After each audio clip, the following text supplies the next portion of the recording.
verso 1, 2 e 3.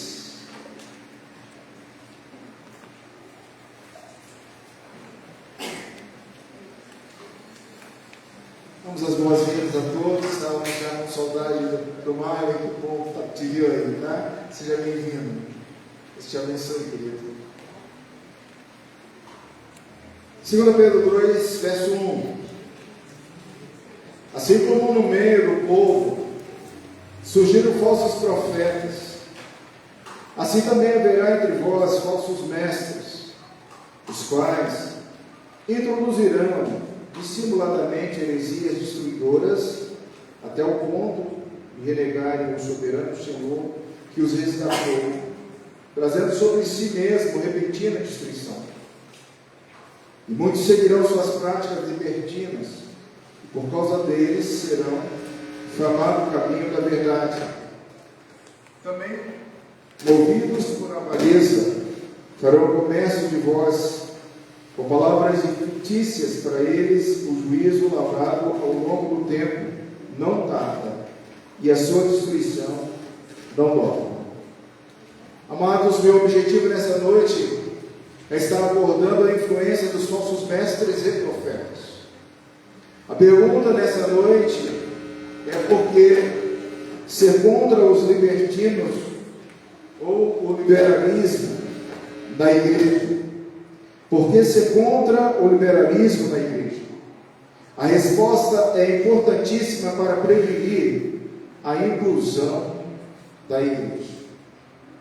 Vamos abaixar nossa mente, nosso rosto, a nossa cabeça, vamos orar ao Senhor, pedindo: Senhor, fale comigo de forma especial. Preciso ouvir a tua voz.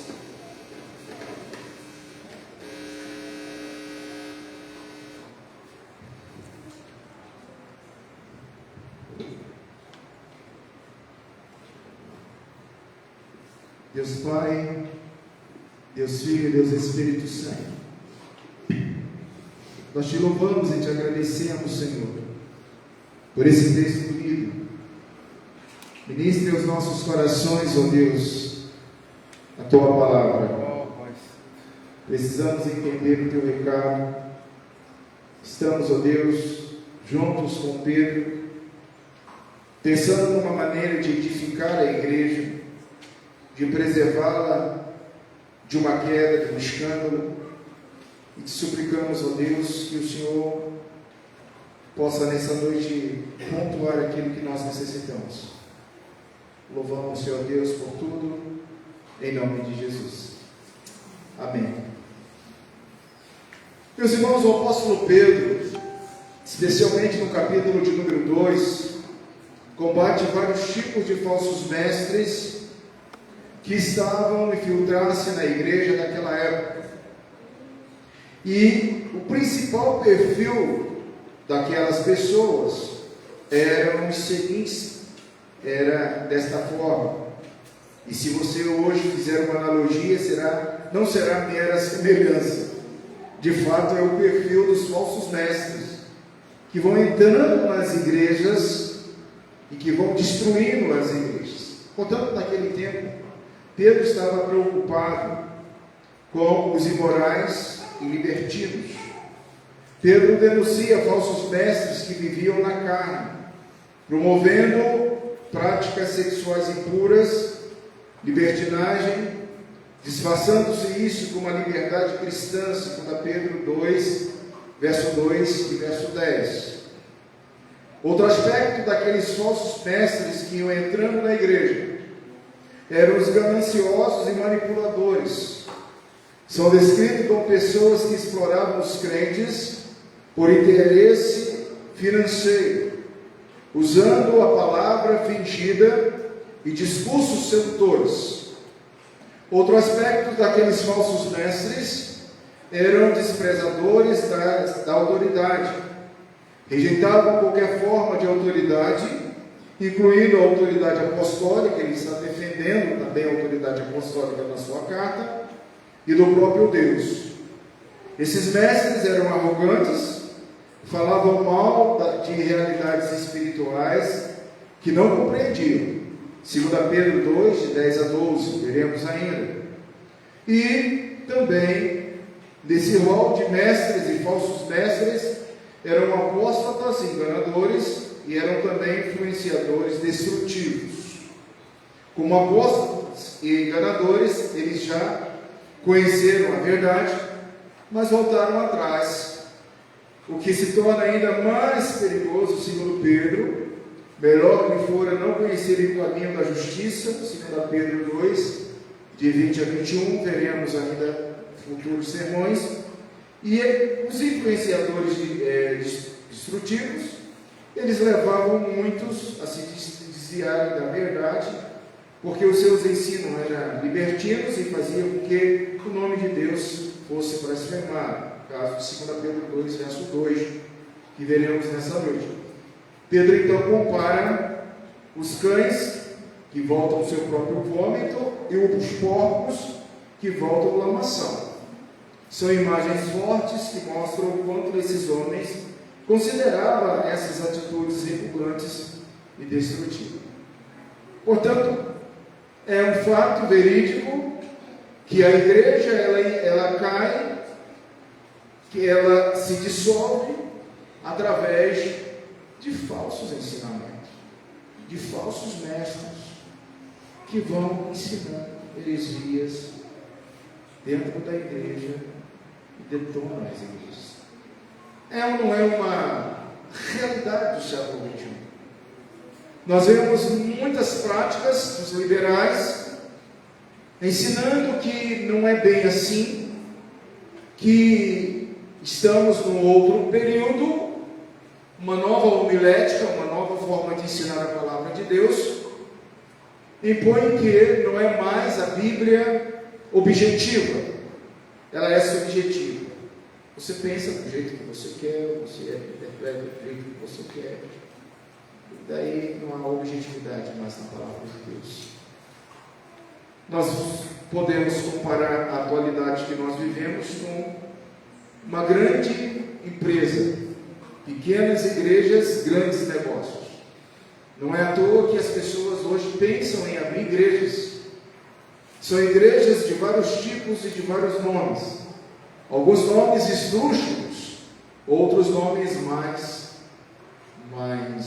clássicos, mais antigos, mas a cada momento, a cada segundo, surge uma igreja nova, como se fosse opção social de acessão em meio ao povo que está distanciado da educação, da cultura, das ciências.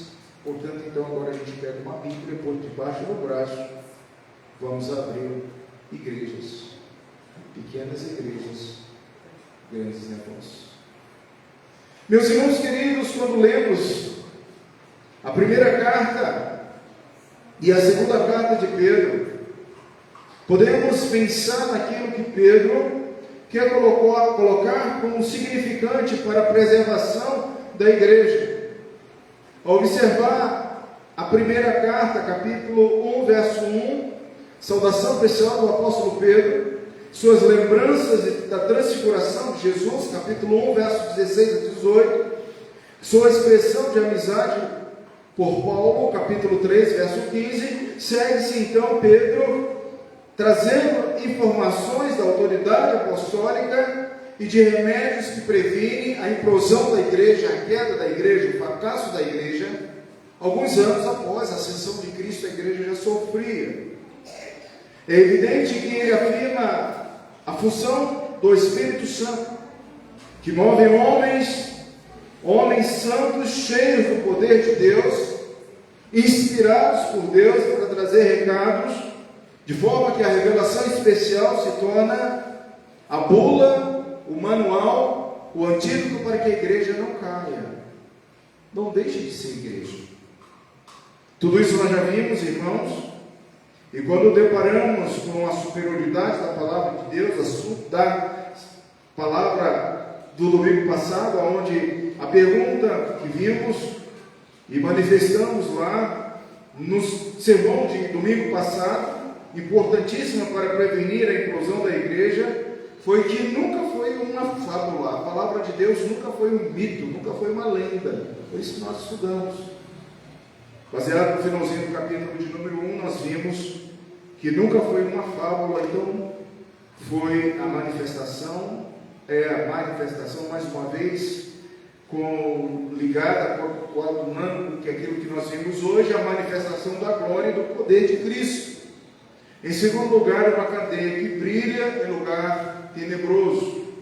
E em terceiro lugar, sermão do domingo passado, nunca foi fábula, mas escrito por homens santos movidos pelo Espírito Santo. Isso é assunto do domingo passado. Hoje o nosso resumo, amados, é no ofício do Senhor Jesus Cristo. O Senhor Jesus sujeitou a lei, cumpriu perfeitamente e padeceu os mais cruéis tormentos no corpo, os mais cruéis sofrimentos, tais como a crucificação, a morte e também o sepultamento. Nós vamos ver um pouquinho disso lá no capítulo 8 que estamos estudando sobre Cristo, Jesus Cristo, o único mediador. Mas hoje, como já anunciei na parte da manhã, nosso tema está no verso 2. E muitos seguirão as suas práticas libertinas. Meu tema nessa noite, práticas libertinas. Ou se você quiser trocar essa palavra libertinas e colocar licenciosidade ou licenciosas, também dá na mesma. Práticas licenciosas. No capítulo anterior do apóstolo Pedro, mencionando a passagem, a influência permissiva de falsos mestres, ele abre o leque, a discussão, a conversação, e ele vai aprofundar no verso de número 2 sobre como diagnosticar pseudos mestres, que a cada momento brota dentro da igreja. Eu não sei por que nasce tanto falsos mestres, enganadores, e esse é um problema interno da igreja. Veja que Pedro está dizendo que destrói a igreja são os que frequentam a igreja, aqueles que conhecem a igreja. Nós não temos que ter medo daqueles que estão fora da igreja, que assolam a igreja, que matam os cristãos, que derramam o sangue dos mártires, que trazem leis esdrúxulas contra a igreja. Mas nós precisamos acender as luzes bem vermelhas daqueles que estão dentro da igreja, daqueles que conhecem a palavra de Deus. Amados, fábulas engenhosas, inventadas, como no verso 16, eram de homens que conheciam as histórias, eram de pessoas frutos que se opunham à autoridade de Cristo, à autoridade apostólica, e que circulavam nas comunidades de um modo geral, ensinando. A igreja primitiva tinha que lidar com falsos ensinamentos. O desejo de Pedro era de encorajar os crentes a serem fortes na sua vida espiritual. Pedro vai aqui alertar a igreja a municiar os eleitos para que se oponham aos falsos mestres. Ele conclama a combater e equipa como uma armadura espiritual para que você possa resistir às forças que se opõem ao cristianismo. Portanto, para Pedro é chegada agora a hora de retratar os inimigos de Jesus Cristo. Nos 3 primeiros versos do capítulo de número 12, ele vai traçar os objetivos e vai apresentar os falsos mestres. O versículo de número 1 mostra o resultado que estão buscando dentro das suas atividades. Versículos 2 e 3, ele cita a sua condenação e sua destruição iminentes. Verso 3, parte B. Portanto, práticas licenciosas ou libertinas são heresias destruídoras. Graças a Deus, irmãos, que a Igreja Presbiteriana no Brasil, ela tem como norma, como regra, como cânon, a palavra de Deus. Eu espero que você nunca canse de ler a Bíblia ou de ouvir alguém pregando a palavra de Deus aqui. Porque o dia, meus irmãos, que a gente substitui a exposição bíblica, a leitura da palavra de Deus, por entretenimento, entre aspas, fazer da igreja um clube, fazer da igreja um local onde você vai para que você possa ter amizades sociais, ou para que você possa matar a sua solidão.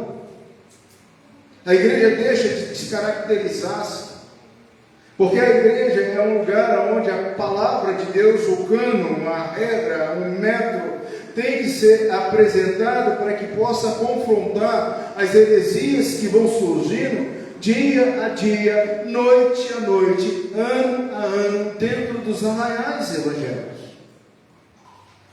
Vejamos no verso 1. Pedro começa colocando assim como no meio do povo, desta maneira, portanto, assim como no meio do Israel do Velho Testamento, do Israel que tinha os falsos profetas e os verdadeiros profetas. Agora nós estamos vendo Pedro olhando para o Velho Testamento e talvez pensando naqueles que eram falsos profetas, que surgiram no meio do povo de Deus, que enrolaram, enganaram. Contudo, também, lá no Velho Testamento havia falsos profetas. Será que hoje, no meio da igreja, não há falsos mestres? Falsos mestres. Pedro começa o capítulo de número 2 com as palavras que a lógica chama de conclusão. Logo, portanto, preste atenção naquilo que estão falando, naquilo que estão ensinando, naquilo que estão pregando. Tenha critério, porque aqui ele introduz um novo assunto, que é familiar a qualquer um que conheça a história de Israel. Ao mencionar o termo falso profeta, Pedro pode recordar a luta espiritual na qual Israel tinha se envolvido no passado. Enquanto os verdadeiros profetas transmitiam a palavra de Deus, e nós sabemos que a diferença de um verdadeiro profeta de um falso profeta estava numa palavrinha só: assim diz o Senhor. Assim diz o Senhor. É o Senhor que está dizendo, é o Senhor que está falando, é o Senhor que está afirmando. Nunca um falso profeta poderia usar esse termo, porque ele cairia morto, fulminado, porque a palavra dele seria falsa, mentirosa, e ele seria apedrejado, seria morto. Enquanto os verdadeiros profetas transmitiam a palavra de Deus ao povo de Israel, se você deslocar os seus olhos, o capítulo de número 1, verso 19, temos assim tanto mais confirmada a palavra profética, e fazeis bem em atendê-la, como a candeia que brilha em lugar tenebroso até o dia clareia, e a estrela da alva nasce em vosso coração. Você observa que ele já falou a respeito do verdadeiro profeta. E em alguns casos, em que Deus revela a sua oposição aos falsos profetas, ele instrui o povo de Israel a condenar à morte o falso profeta que pregasse a rebeldia contra o Senhor. Deuteronômio 13, 5. Também Deuteronômio 18, 20. Ele compara os falsos profetas a Sodoma, pois cometem adultério e andam com falsidade. Juízes 23, 14, conforme 6, 13. Entre o povo sobre o qual Deus lança sua ira, estão os profetas que têm visões falsas, profetizando mentiras. Ezequiel capítulo 22, 28. Portanto, esse é um assunto já esgotado na Bíblia dos falsos profetas. E agora ele está querendo dizer: cuidado, que a partir de agora serão falsos mestres que entrarão na igreja com falsos ensinamentos, com falsas doutrinas. Irmãos queridos, qual o seu conceito de heresia? Você que saberia dizer para mim o que é uma heresia? Eu quero facilitar para que você nunca mais esqueça o que é uma heresia. Pode anotar aí no boletim, anote aí no boletim qualquer. Conceito de heresia. Heresia é tudo aquilo que soma ou subtrai a palavra de Deus. heresia é tudo aquilo que soma ou subtrai a palavra de Deus. Porque às vezes a gente fica em dúvida. Será que aquela igreja é uma igreja séria? Será que aquela igreja é uma igreja que prega a palavra de Deus? Portanto, irmãos, um fator de avaliar os falsos mestres, as heresias que vão entrando sorrateiramente na vida da igreja, é você observar se aquele apelo, se aquele discurso, se aquela doutrina, se aquela igreja está somando, acrescentando ou diminuindo. Eu não quero citar nomes aqui, mas eu não vou citar. Mas eu quero que você agora na sua mente pense em algumas igrejas que tem cheiro de igreja, que canta louvores ao Senhor, que tem pregação da palavra, mas que acrescentam, que somam. São igrejas heréticas. Desculpa eu falar. São igrejas que pregam heresias. Você sabe? Qual o objetivo desses mestres? Pedro traz à luz da prática e o motivo quando revela que esses falsos mestres introduzirão heresias destrutivas. O objetivo é destruir a autoridade de Cristo, a autoridade apostólica. De maneira furtiva e maliciosa, eles entram na comunidade cristã, disseminando suas heresias. No relato paralelo, Judas usa praticamente as mesmas palavras, pois certos homens, dos quais a condenação foi escrita muito tempo atrás, introduziram-se secretamente no meio de vós. Versículo 4. Irmãos, nós precisamos estar atentos com isso. Que são heresias, palavras que vêm somar ou diminuir a palavra de Deus, mas na essência do vernáculo grego significa tomar alguma coisa para si, escolher ou preferir. Uma heresia é tomar alguma coisa para si, escolher ou preferir. Refere-se a um determinado pensamento ou ação de um indivíduo que escolhe ou que quer um grupo de pessoas, ou que adota uma regra de fé ou um modo de vida, o resultado inevitável de um ato de separação. Qual é o resultado? Pedro então não deixa dúvidas de que usa o termo heresia como sentido negativo, pois diz que os falsos mestres introduzirão heresias destrutivas. O texto literal, heresias de para a destruição, heresias que levarão à destruição da fé, da unidade da igreja, da vida da igreja, e atingirá a sua mente. Cuidado com isso. Em segundo lugar, irmãos, muitos seguirão prática libertinas, levam muitos a seguirem. Muitos seguirão suas práticas libertinas. Verso de número 2. Pedro revela que a condição conduz à aceitação de falsos ensinamentos. É por isso que essas igrejas estão cheias. Irmãos, a gente passa por aí, a gente vê tantas igrejas lotadas. Que poder tem essas igrejas?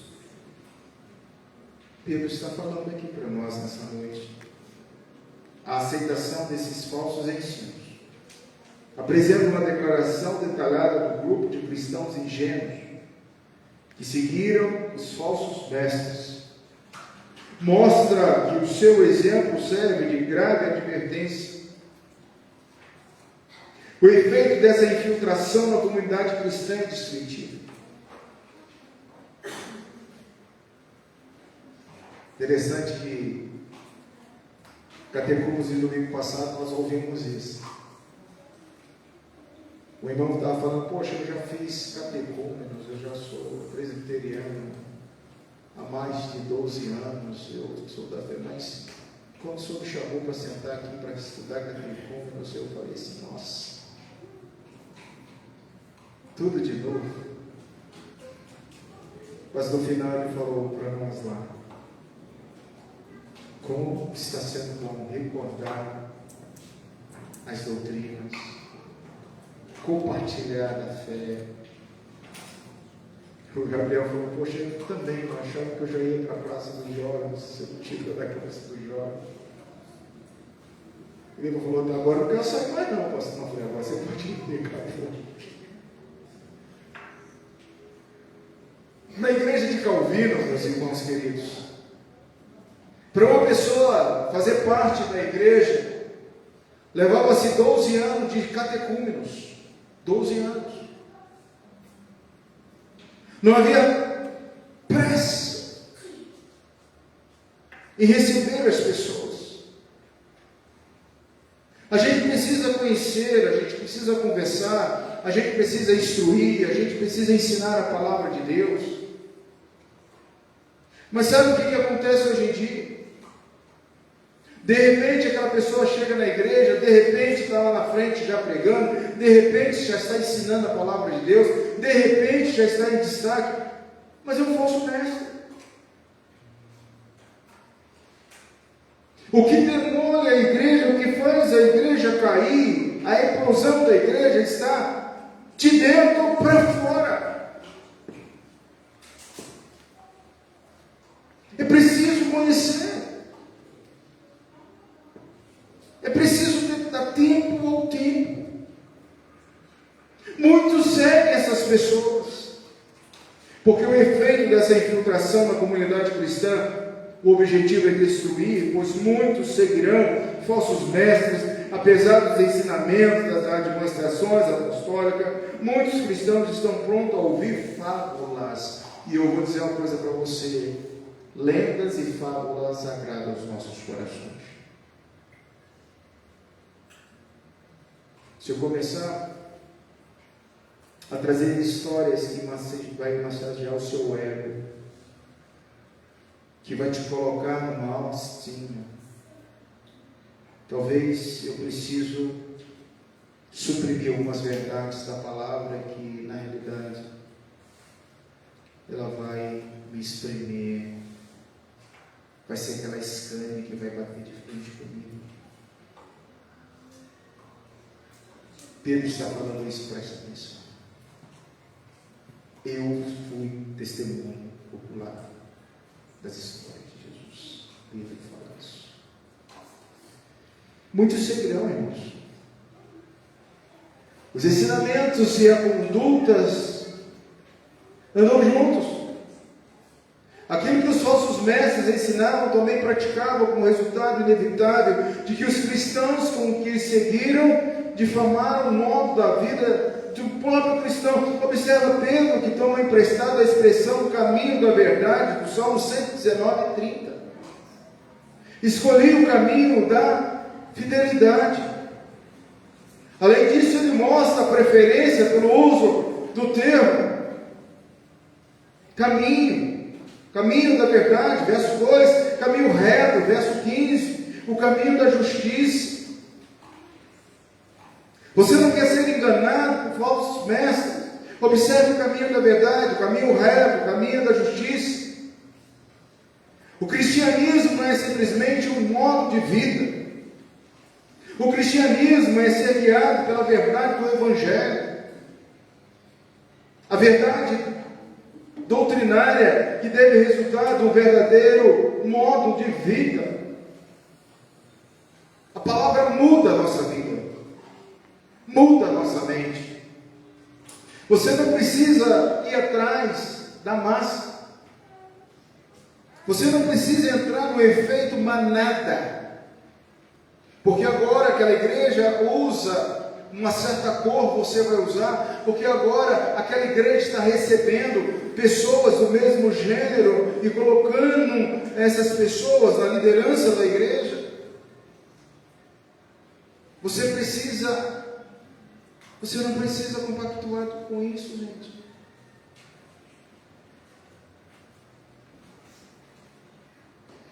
práticas libertinas conduzirão à destruição, é o que diz o versículo 2. Observe os pontos aí agora no verso 3. Também movidos por avareza, farão comércio de vós com palavras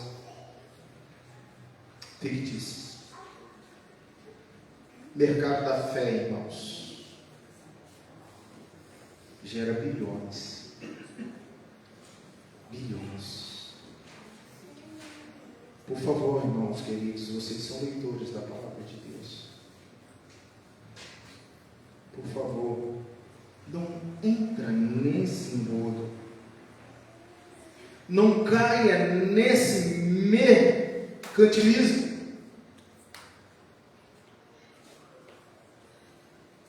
O propósito desses falsos mestres, a resposta de Pedro é curta.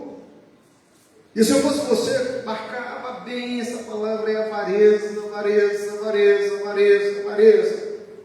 Eles querem, e eles serão avarentos, avarentos, avarentos. Eles estão interessados no teu dinheiro. Eles enchem as igrejas, porque as igrejas agora precisam terem números.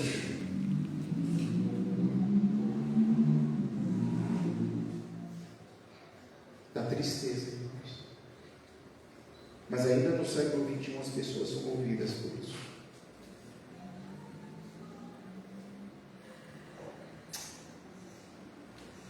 Eles estão interessados no dinheiro que os cristãos têm. Quando alcançarem esse propósito, descobrirão que a sua avareza os leva a querer mais e mais e mais. A avareza leva a mais avareza. Pedro diz que os falsos mestres são mestres da ganância, verso 14, e mais, nas epístolas de Paulo, Paulo adverte contra este pecado. Ele identifica a avareza com a idolatria, Colossenses 3:5. As pessoas que caíram no pecado da avareza excluíram-se o reino de Deus, pois romperam a ligação que havia entre Deus e a criatura. Eles adoram o dinheiro ao invés de Deus. Cuidado com isso, gente.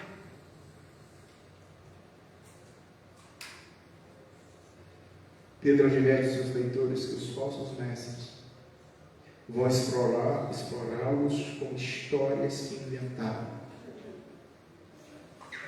E você já sabe de muitas histórias. Agora não é mais um dízimo. Você tem que dar além do dízimo. Agora é um leilão. A gente começa com uma cota. E você vai batendo a cota. Quem dê mais, vai ter mais. Irmãos, que isso? Isso detona a igreja. Se implora a igreja. Eles entram na comunidade com histórias inventadas, que os incrédulos aceitam como se fosse o Evangelho.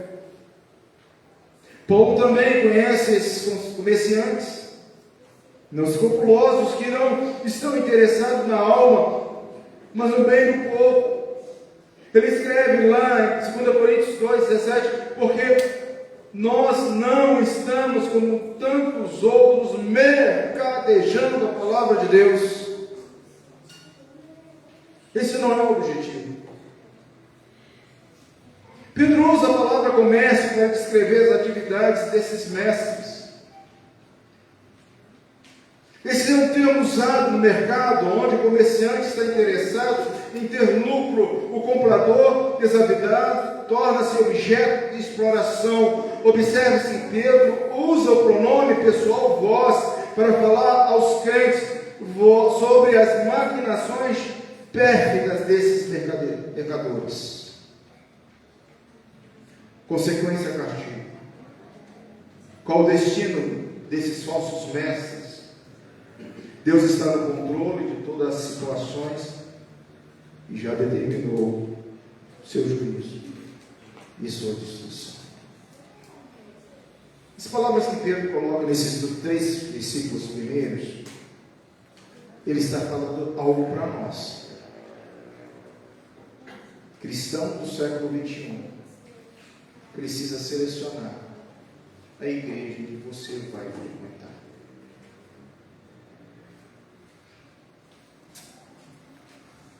A gente vai amadurecendo com o passar do tempo e a gente vai criando assim uma visão diferenciada. Hoje cedo pela manhã nós passamos por uma igreja e na porta da igreja tinha um bazar. Na porta da igreja tinha um bazar. E aí alguém disse para mim assim: se Jesus passasse como nós estamos passando por aqui, qual seria a atitude de Jesus? Irmãos queridos, e aí eu, para argumentar um pouquinho mais, eu falei: mas não está dentro da igreja, está na calçada da igreja, está na porta da igreja.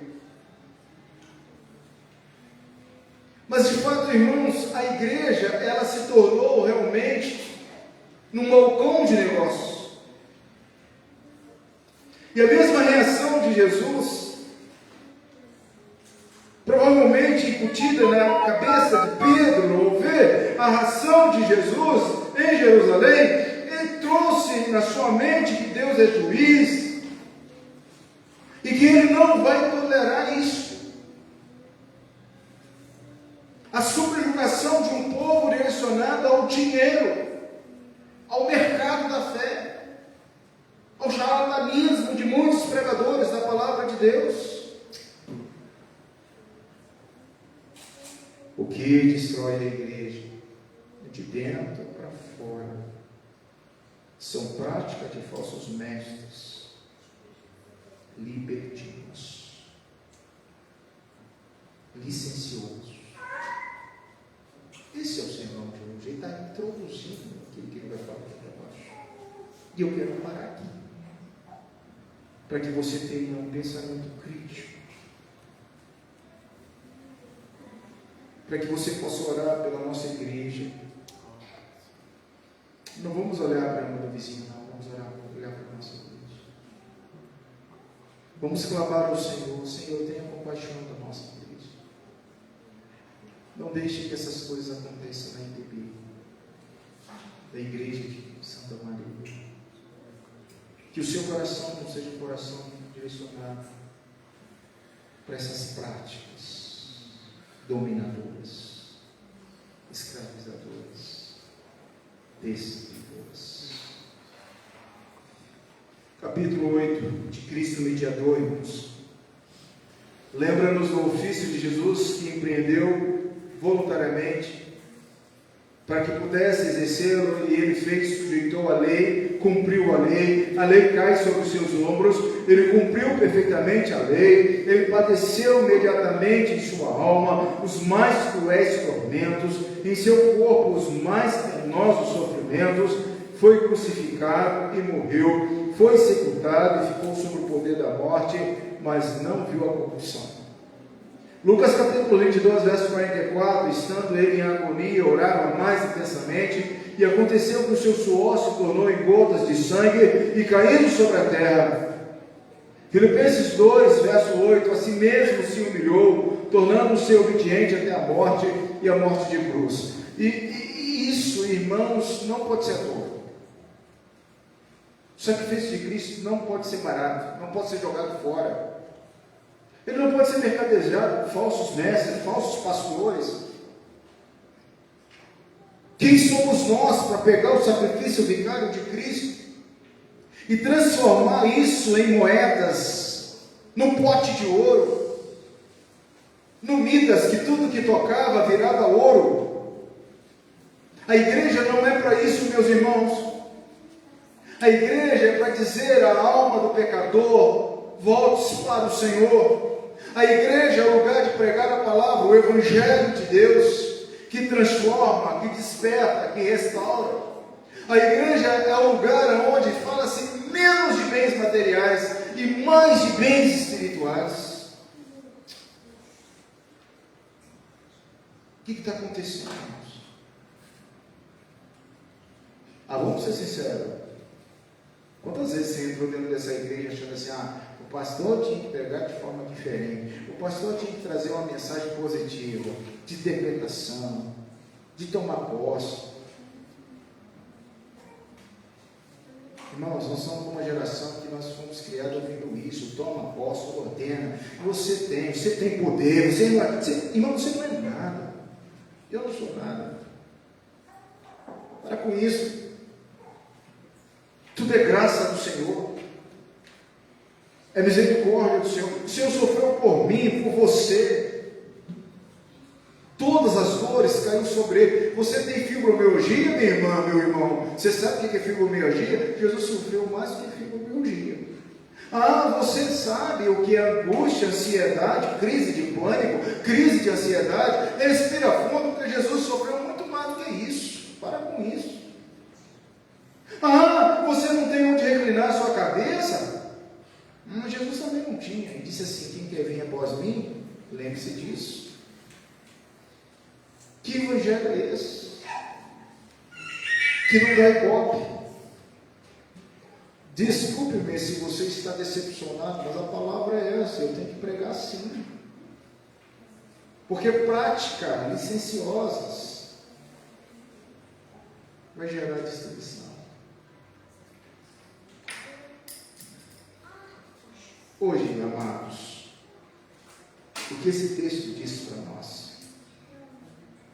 Ele disse que muitos gostam de seguir essas heresias. Cuidado com você, viu? Cuidado com você. Muitos seguem.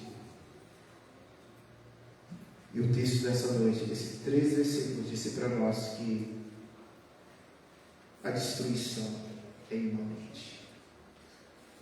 Serão destruídos. Quais os aspectos fundamentais do sermão para a sua vida nessa noite? Primeiro, Pedro exorta a igreja a estar vigilante. Irmãos, leia a Bíblia. Ouça com afinco, com atenção aquilo que eu estou pregando aqui. Ouça com atenção a mensagem do professor da escola dominical. Ouça com atenção quem está manipulando. Eu gosto dessa palavra manipular, não é no sentido de meramente te enganar, mas manejar, usar, manipular nesse sentido, de usar a Bíblia para pregar algo. Eu sei que você já gostou de uma profetada. Eu sei. Que houve um tempo que você queria muito ouvir aquela irmã de oração trazendo uma revelação para você. Ela ia olhar, ia falar algo para você, para a sua vida. Talvez a expectativa era de ter uma palavra profética, além da Bíblia, da palavra de Deus. Queridos, na perspectiva da igreja evangélica atual, várias ideias ou práticas podem ser consideradas heresias, ou seja, doutrinas que se desviam dos ensinamentos centrais da fé cristã. Eu vou enumerar 6 para vocês estarem anotando aí. Por exemplo, teologia da prosperidade. Ensina que Deus quer que todos os crentes sejam ricos e nunca sofram. Muitos evangélicos consideram essa doutrina como herética, que distorce o evangelho e o sacrifício de Cristo. O universalismo, a crença em que todas as pessoas serão salvas, independente de aceitarem ou não Jesus como Salvador, vai contra a doutrina bíblica da salvação pela fé em Cristo. Não há universalismo. Terceira, negação da divindade de Cristo. Algumas seitas afirmam que Jesus foi apenas um homem iluminado, mas não Deus encarnado. Isso vai contra diretamente a doutrina da Trindade. Quarto, a rejeição da Bíblia como autoridade suprema. Quando se tenta colocar novas revelações ou tradições acima da Bíblia, isso é geralmente visto como heresia dentro da tradição evangélica. Quinta, secretismo religioso. Isso é muito perigoso. O crente é secretista. O que é secretismo religioso? A mistura de crenças cristãs com práticas espirituais de outras religiões, como o espiritismo, a astrologia ou religiões afro-brasileiras, à vista como um desvio grave da fé. Ainda que eu quero dizer que a cultura, que não tem nada a ver, no final das contas as pessoas falarão: não, é o dia do meu culto, da minha fé, da minha religião. E gnosticismo moderno. Ideias baseadas em revelações secretas, ou superiores que não estão de acordo com a Bíblia, também são classificadas como heresias. Estas posições vão variar um pouco entre denominações, mas em geral são entendidas como afronta à fé cristã e evangélica. E Pedro nos alerta a respeito disso. Mas em último lugar, para terminar nossa análise e reflexão desta noite, o que você vai levar essa semana? Qual vai ser o seu ensinamento básico, central desses 3 versículos? Cuidado, para que você não venha se perder ao longo da sua jornada e comece a seguir falsos mestres, falsos ensinamentos. Que o Espírito Santo te ilumine e que te ajude a filtrar cada palavra que é dita nesse púlpito. É ensinado na escola dominical, é ensinado nos grupos pequenos, é ensinado no discipulado. Irmãos, filtre mesmo, analise mesmo, porque a queda da igreja vem de dentro para fora, não de fora para dentro. Que Deus nos ajude. Amém. Feche os seus olhos aí agora. Eu sei que você lembrou de pessoas, famílias, vidas que estão presas agora, que não conseguem romper com tudo aquilo que eles viveram ou estão vivendo. Vamos multiplicar as nossas orações, vamos pedir assim: Senhor, salve alguns, salve alguns. Mas é difícil, eu sei que é difícil lidar com misticismo, com secretismo. Mas eu creio na água benta, pastor, eu creio no lenço, eu creio, irmão, é um Deus superior. A água é água, é água isolada. Basta disso.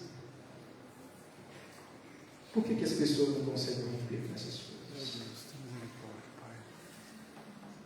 Pai Santo, vamos orar. Obrigado pela tua palavra. Poderoso para salvar. Obrigado, Senhor Deus, porque podemos pensar em temas tão relevantes e tão atuais para todos nós. Ser com a igreja brasileira, ser com a igreja presbiteriana, ser com a nossa igreja, Senhor, para que possamos estar fortes na fé, Senhor. Ajude-nos, ó Deus, a ter uma mente crítica, analítica, em torno da tua palavra. Em nome de Jesus. Amém. Deus te abençoe. Vamos louvar o Senhor. A gente terminar o nosso agradecimento.